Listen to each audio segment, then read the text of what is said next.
Hello, everyone. Thank you all very much for joining us for today's discussion on some crucial nonprofit organizations in the state of Delaware and what they're doing to help all Delawareans in this difficult time.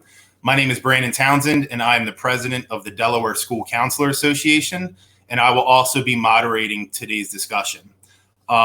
Let's get real.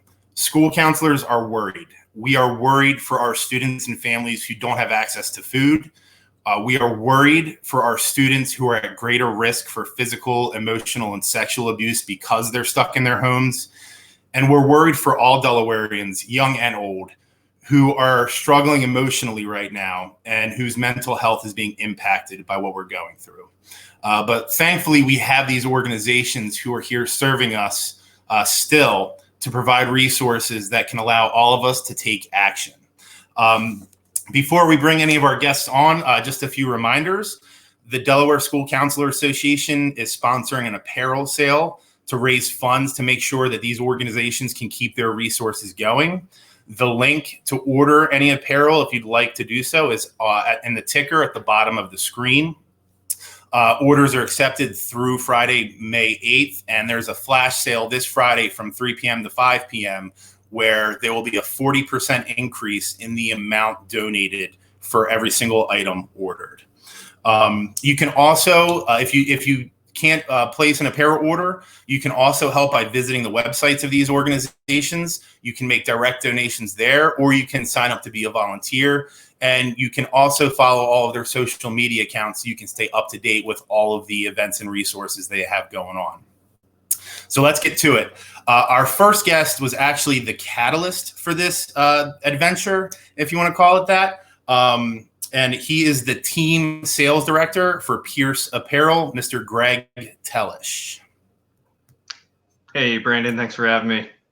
Hey, Greg, how are you doing? Good. Thank you. Thanks, everyone who's tuning in right now. As Brandon said, my name is Greg Tellish. I'm the team sales director from Pierce Apparel.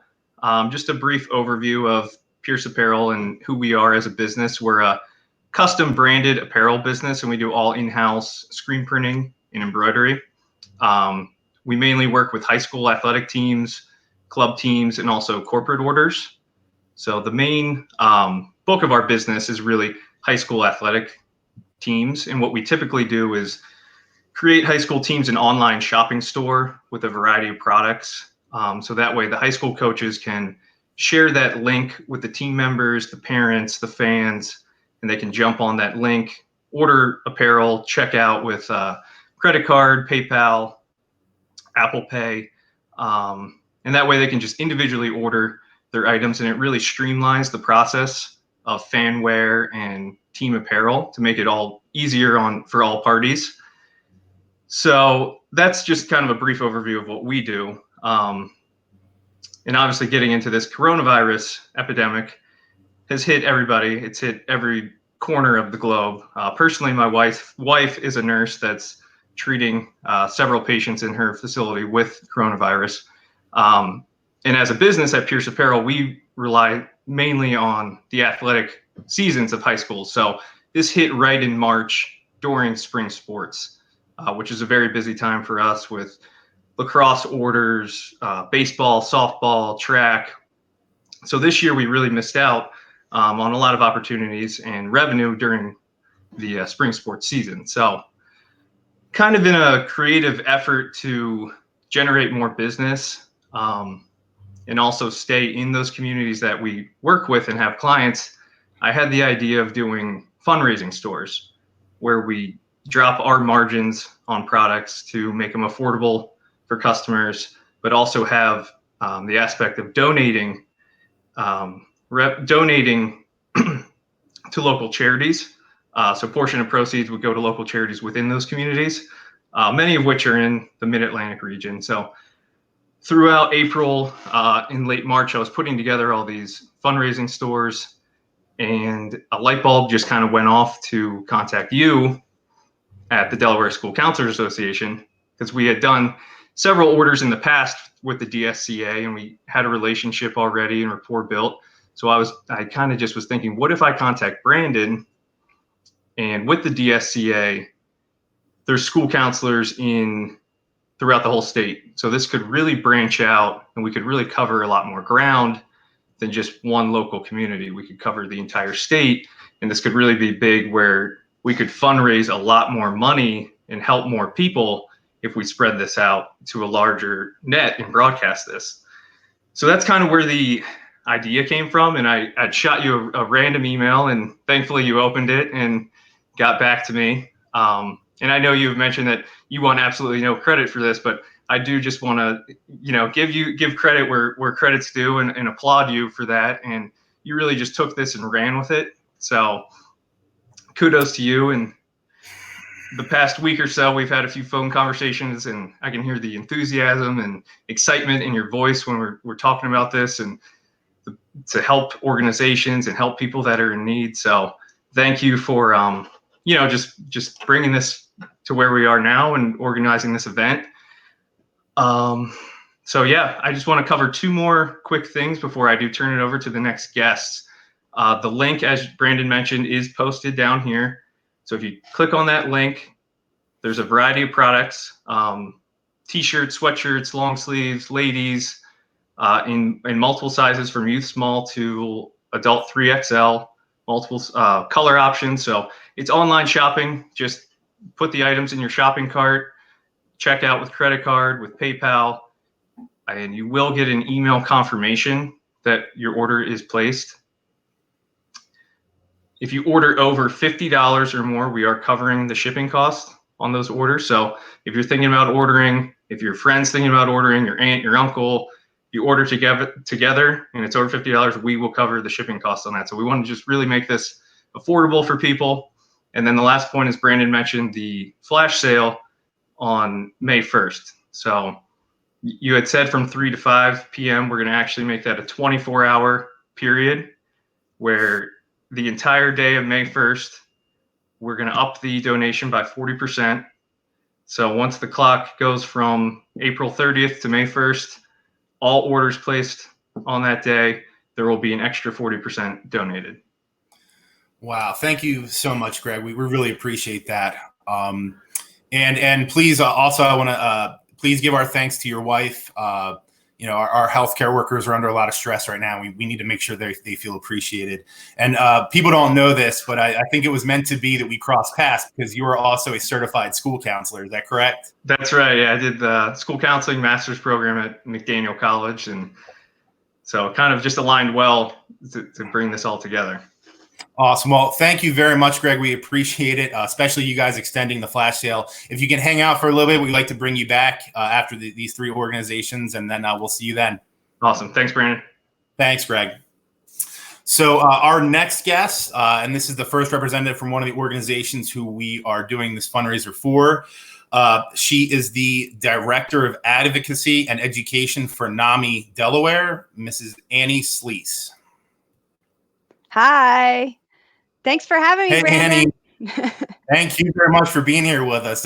Can you just go ahead and give us a little bit about yourself, your organization, and what you guys are doing during this time? Sure. So NAMI is the National Alliance on Mental Illness, and we are NAMI Delaware. So we are located in the state of Delaware. There's a NAMI in every state, and there's also a national organization that's been around for more than 40 years.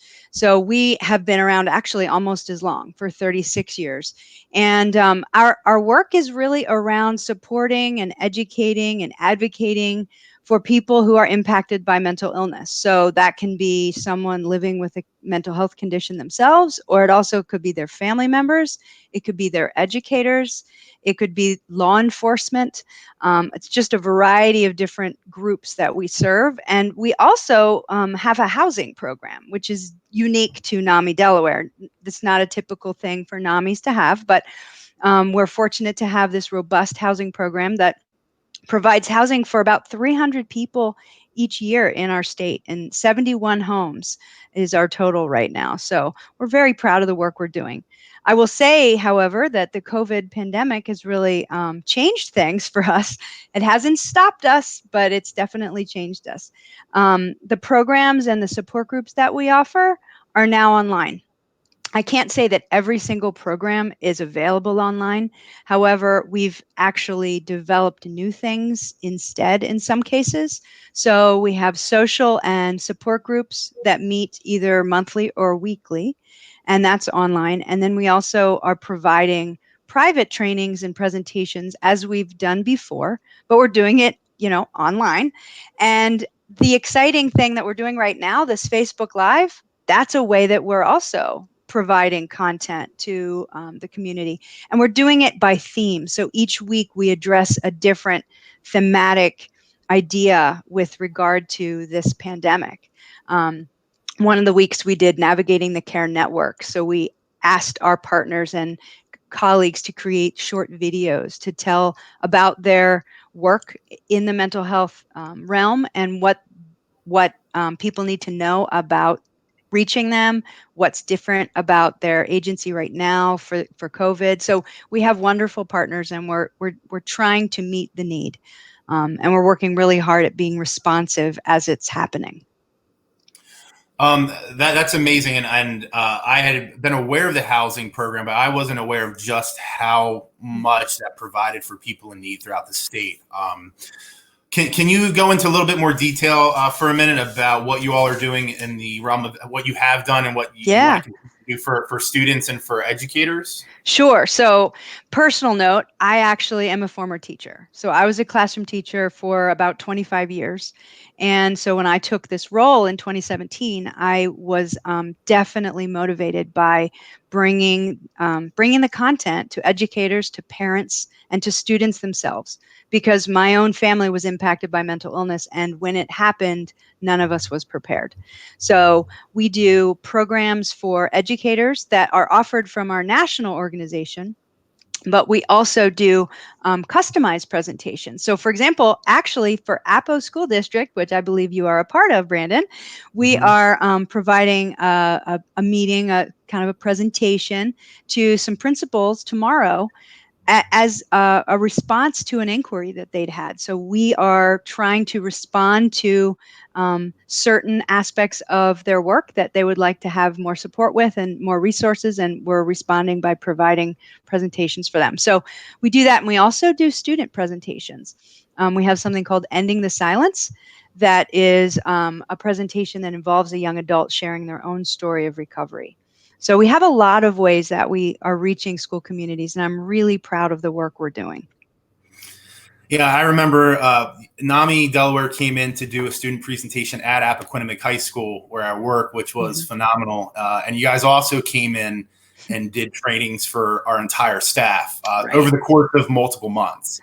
So can't tell you how much we appreciate everything you've done, everything you guys are continuing to do.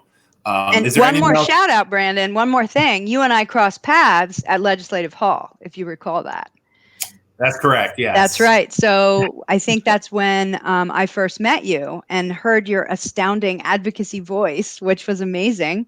We were advocating for legislation around mental health in schools. And we're continuing to do that. So that's another voice that NAMI, another aspect of NAMI's work is we advocate for legislation that assists people living with mental health problems or that brings awareness to mental health problems. So I didn't want to forget that part. Well, thank you. Thank you so much, and thank NAMI Delaware. And you guys are also the host for this live stream, so we appreciate you guys kind of lending us your platform. Sure, we're happy to do it. We're going to get to the next guest, but we'll bring you back in just a minute so we can thank Greg as a group. Great. All right, thank you, Annie. As a lot of you may know, the Food Bank of Delaware has been working tirelessly, not only before, but especially during the pandemic we're currently dealing with. And so joining us from the Food Bank of Delaware is their communications director, Kim Turner. Hello. Hey, Kim, how are you? I'm good. How are you? I'm doing pretty well today. Thank you very much. So can you just go into what the food bank does overall, but especially what you guys have been tasked with doing since this pandemic hit over a month ago? Sure. So during normal times, we are a statewide organization that distributes food out through what we call our network of hunger relief partners. They might be churches that have a food pantry, or shelters that are serving people, or a soup kitchen. They would receive food from us in order to operate their programs. We also have a backpack program where we provide meals for kids over the weekends, kids who might otherwise go hungry over the weekends. We provide over 5,000 bags each week to schools up and down the state to ensure that kids have access to food over the weekends. We also do a lot around workforce development. We have a culinary school where we train adults for careers in food service. We have a warehousing and logistics program where we train adults for careers in the warehousing industry. So since COVID-19, most of our focus now is on making sure we can get food out to people in need. People essentially went from having a job to not having a job overnight. So we are seeing people who once donated their food, their money, their time are now needing help themselves. So our main job right now is to make sure that no Delawarean goes without a meal.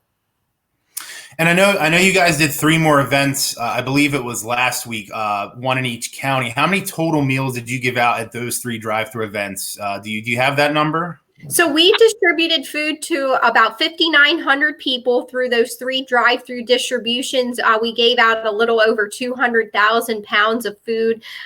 We were giving out apples and oranges, milk, shelf-stable food. So it really took the entire community to put those distributions on. In Newcastle County, we had over 2,200 households that came through our line. We could not have done that without DelDOT, the Delaware State Police, the Delaware National Guard.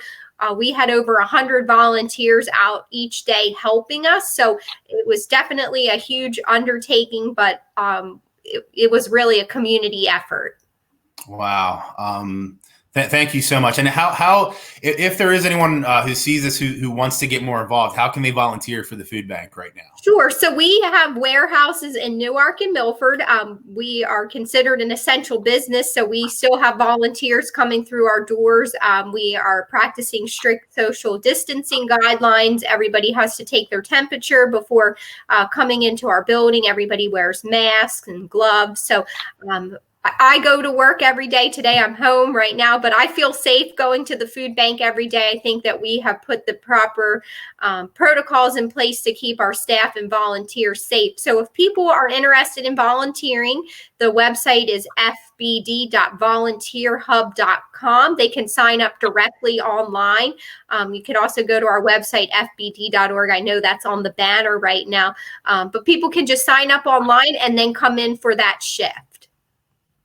Awesome. Thank you so much for everything you and the Food Bank of Delaware are doing for our residents. And I need to extend that to our farmers and all of our food workers throughout the state who are working so hard and putting themselves in danger to make sure we're fed. So thank you so much, Kim, and we'll see you in a few minutes. Great. Thank you. Thank you. And our next guest is the Director of Programming for the Beau Biden Foundation for the Protection of Children, Claudine Malone. Good afternoon, Brandon. Good afternoon, everyone. Hey, Claudine. How are you? I'm well. Thanks for having us on today. No problem. Thank you guys for everything you guys continue to do. So if you can just go into a little bit about what the Beau Biden Foundation does and what you guys have been doing and what you hope to continue to do to make sure that all of our children throughout the state of Delaware are protected. Yes, so thank you. We are well aware that children, school-aged children at least, are not running into their classrooms in the morning. They're not getting on the bus in the afternoon. They're not able to walk into their school counselor's office and talk about problems that they're having necessarily. So we're really concerned about children being at home, and for some of them, sheltering in dangerous places. So our primary goal at the foundation is the prevention of abuse and neglect, abuse in all its forms. And we do that through, well, before all of this, we train adults primarily and also children and all the ways that they can be safe when they're interacting online or in the physical world with older children or other adults. And so now we've shifted gears, and as everyone has, and thought a lot more about the virtual environment, and that children are interacting there much more beyond just socially with friends. And that has its own dangers, but also now with the virtual learning environment. So we are actually engaged with 2 different school districts in the state of Delaware and talking through how they and their students can be safe when they're interacting online, and how they can recognize abuse or neglect through the scope of a webcam, for instance. So a couple of action steps I was going to ask our audience to take today, because it's very humbling to be on with these 2 organizations. But I want to ask you very specifically to remind the children in your world that you are one of their trusted adults, and that they could tell you anything that they're uncomfortable with or that's upsetting to them. And these foundations that are on today are resources for you. So I encourage you to perhaps buy a shirt, but remind children also that you are one of their trusted adults. The training that we're doing now has expanded and covering things like grooming, not just within an organization, but grooming of children online as well, and recognizing and reporting abuse and neglect. We are thinking through now about how we can better prepare schools for when children do come back in the physical sense, and thinking that through. And if you'll visit our website, you'll see that we have an ebook that's a resource there for parents and caregivers in thinking about keeping kids safer when they're on the internet. Interestingly, did you know that the average age of an online gamer is like 33 years old? So we want to think through how children can be safe when they're interacting online. I do want to ask one more thing. If you could be on the lookout for a Giving Tuesday launch for us, that comes out on May 5th. So if you'll pay attention to our Facebook page, we'd be really grateful. Help keep children safer, not just here in Delaware, but everywhere. Thank you. And I want to give you guys an extra thank you. I know that over the past couple of years, the Beau Biden Foundation has actually provided training to all school counselors throughout the state of Delaware, not once, but twice. And those trainings have been so beneficial with recognizing abuse, how to help children through the situations and get them the resources and protection they need. So thank you and the Beau Biden Foundation so much for all you guys do. And it'd be great if we could bring Kim and Annie back on, as well as Greg.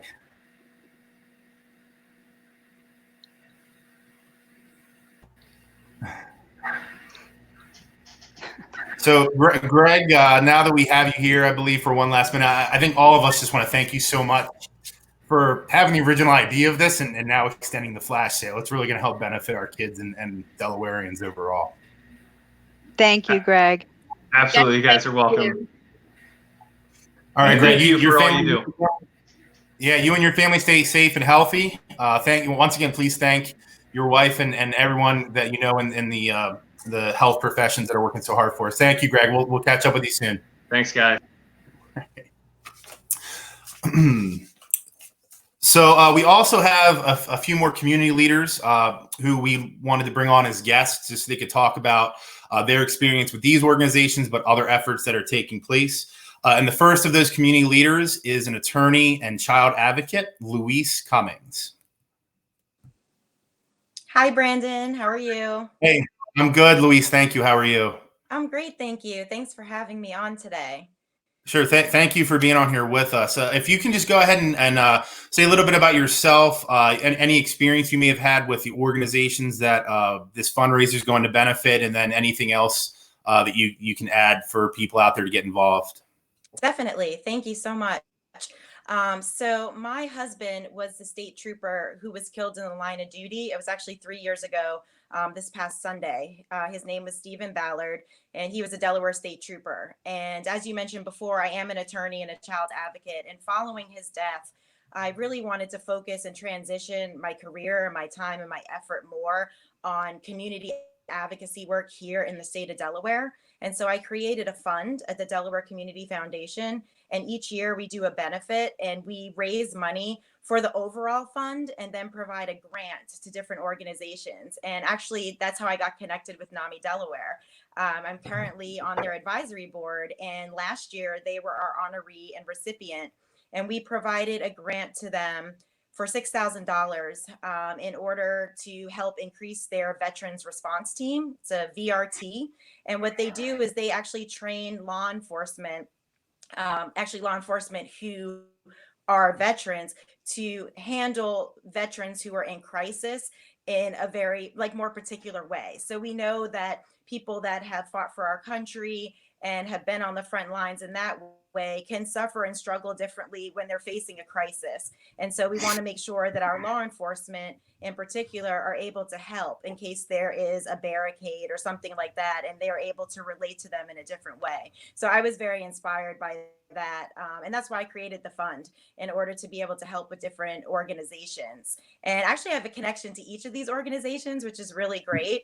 I started Ballard's Reading Buddies, and we're at Southern Elementary, Keene Elementary and Pleasantville Elementary School here in Delaware. And what we do is we have volunteers that come in and they read to first and second graders. And I just think it's really important for kids to know how to read and to enjoy and to love reading. And so I partnered with the United Way of Delaware for that. And we are in our third year, which is awesome. And so that's sort of my connection to the food bank, is that a lot of our kids and a lot of the students at those schools and many of the others, as you heard before, receive these bags that they bring home with food for the weekend. And it's really heartwarming. I know some of my buddies and some of the kids that I know, they actually receive those, and it's super, super helpful. It's really important. You know, we don't always think about that, but school is a safe place for our kids and a place where they can be fed. And a lot of times they're getting, 2 meals and even a snack there. So it's super important what the food bank is doing at this time. And then finally, as I mentioned, I'm on the advisory board for NAMI. And so NAMI is amazing. And I'm actually one of their community presenters. And we get to go out and teach people in the community about mental health and mental illness. And so the work that NAMI is doing is amazing. And then finally, Beau Biden, I can't definitely leave them out. I have a connection with them as well. So I am a Tower Hill parent, and they came and trained a lot of our parents and staff there at the school, which is just really important. It's one of the things, especially as schools in particular, I know Tower Hill, like if you're going to chaperone a field trip or, partake in different things with the kids, this is something that's really important, having awareness and knowing how to look out for different signs of child abuse. So again, thank you for having me. I love doing all the community work that I do here in the state, and each of these organizations I have a personal connection with and have impacted me. So I just praise you for what you're doing and raising this money to help each of them. Thank you so much. Yeah, the Delaware School Counselor Association is more than happy to help give back to the organizations who not only have given to us, but do everything they can to make sure the students we work with have what they need. So again, thank you so much for coming on, Louise. We really appreciate your support. Thank you. Have a good one. We'll see you in a little bit. Okay, thanks. Next, we have the Executive Director of the Down Syndrome Association of Delaware, Lauren Camp Gates. Thanks for having me, Brandon. I appreciate you inviting us to join. The Down Syndrome Association of Delaware has a connection with the Beau Biden Foundation. They help us in not only training all of our camp counselors for 3 camps that we hold throughout the summer, which serve about 300 children throughout the state of Delaware, but they also background check those volunteers for us as well and help us with that cost. So our partnership with them has been great. I'm actually a trained Shield of Childhood Protection trainee for that program that they run. And we've really enjoyed working with them and supporting our parents on how they can advocate for their children and protecting the kids that attend our summer camp programs through that training that we offer them. The Down Syndrome Association of Delaware serves an estimated 500 individuals with Down syndrome of all ages throughout the state of Delaware. And the summer camps that we provide are just one program that we offer throughout the year. We also make contact with families within 24 hours if they have a child born with Down syndrome. within the state. And then we also provide a variety of programming such as sign language classes, exercise programs, support for teen and adults, workforce training, and as I mentioned, support for new families as they welcome those children with Down syndrome into their homes. So we are so thankful to be a part of this. We're looking for summer camp counselors. As of now, our camps will be happening as planned. We're hoping that remains the case, but we're always looking for volunteers to help with childcare, for some of our parent meetings, for as camp counselors for the camp programs that we run. We hold several big fundraisers throughout the year where we can use committee volunteers, and we encourage anyone to become involved with their organization and help however they are able. If anyone's interested, our email address and phone number is listed on the banner, and I'd love to hear from anybody about how they could be potentially involved in helping us. Thank you for having me. Thank you so much for being here. And if you can go ahead and just email me the information for your summer camps, we'll make sure it gets out to all school counselors throughout the state so they can distribute those to their families. Great. That'd be awesome. Thank you. Thank you so much, Lauren. We'll see you in a minute. And our next guest is Detective Joey Melvin from the Georgetown Police Department. Hey, Brandon, how are you? Hey, Detective, how are you? Good. Thanks for having me. I'm good. Thank you. Thank you. And I got to start by thanking you so much for being out there. I know you're out in your patrol car right now. I know that Sussex County, Delaware is now the official hotspot for the state of Delaware for this pandemic. And we appreciate you and all of the first responders, all of the police officers, the EMTs, the firefighters who are doing everything you can to make sure we stay safe. If you can just go ahead and discuss what you're seeing from your vantage point of what's going on right now, as well as how you're connected with these organizations. Sure. So I'm a police officer, but specifically my assignment is school resource officer. So I'm school resource officer in Georgetown. I cover our Georgetown Middle School and our elementary schools. I've done that majority of my career. I'm also an instructor with the National Association of School Resource Officers. So I travel across the country and teach police officers how to do this specific role. And, again, I applaud you for what you're doing today. These are some great organizations that you're calling for support. And specifically, and I'll talk to that curriculum when I teach across the country. Child mental health, child abuse and neglect are significant parts of our curriculum. Understanding why it happens, how it happens, and the reporting is extremely important for us, because when you're a police officer specifically assigned to a school, you're really on that front line of disclosures. And that's one thing right now that's extremely concerning to me. And I think Claudine mentioned it earlier. One of the things we know is occurring right now is, especially given the statistics, 1 in 10 children are going to be sexually abused, right? So knowing those statistics, we know right now that children that are home may not be in a safe place. So we know some stuff might be occurring. What's concerning for myself, and of course, I know Claudine mentioned it, is what's occurring now is not being disclosed, and there's a good probability. We know every school year, I can kind of count on September as being my biggest disclosure month, because those kids are now back in school, and as she mentioned, they're around trusted adults, so they feel that they can kind of say that now. So I've built a really great relationship with the Beau Biden Foundation. I was lucky enough to know Beau, have Beau come to my schools when he was still with us and present. And then this organization kind of birthed, and it's been tremendous. So advocacy for mandatory reporters, and also just in general, getting back to the mental health.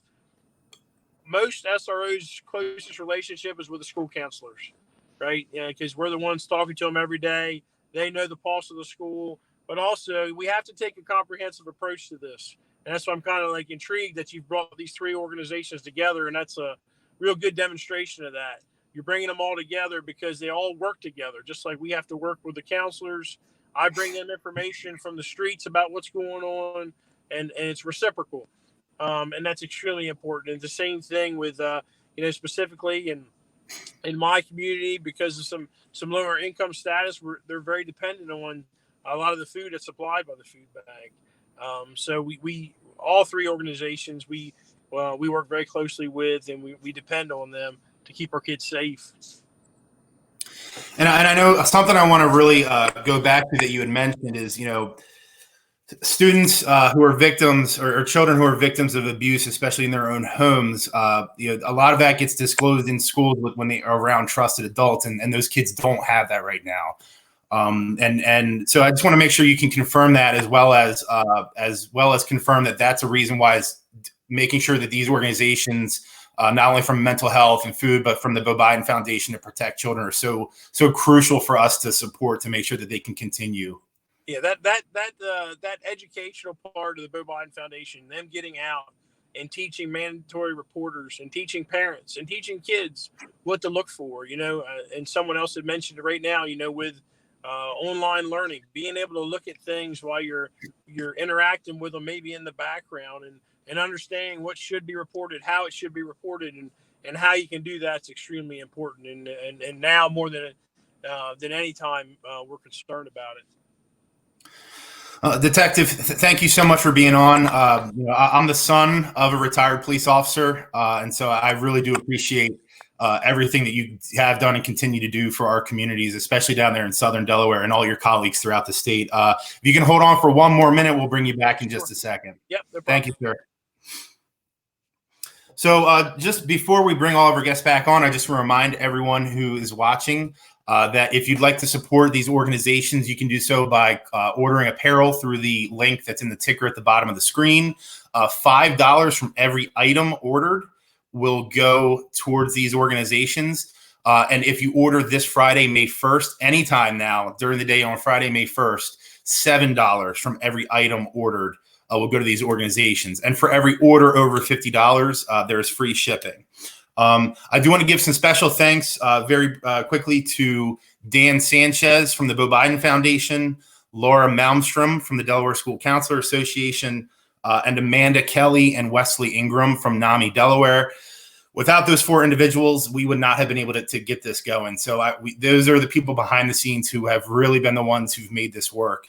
And to our students throughout the state, your school counselors miss you. We love you, and we cannot wait to be back in our buildings with all your smiling faces. Until then, let's all make sure that we stay Delaware strong together. Thank you all very, very much.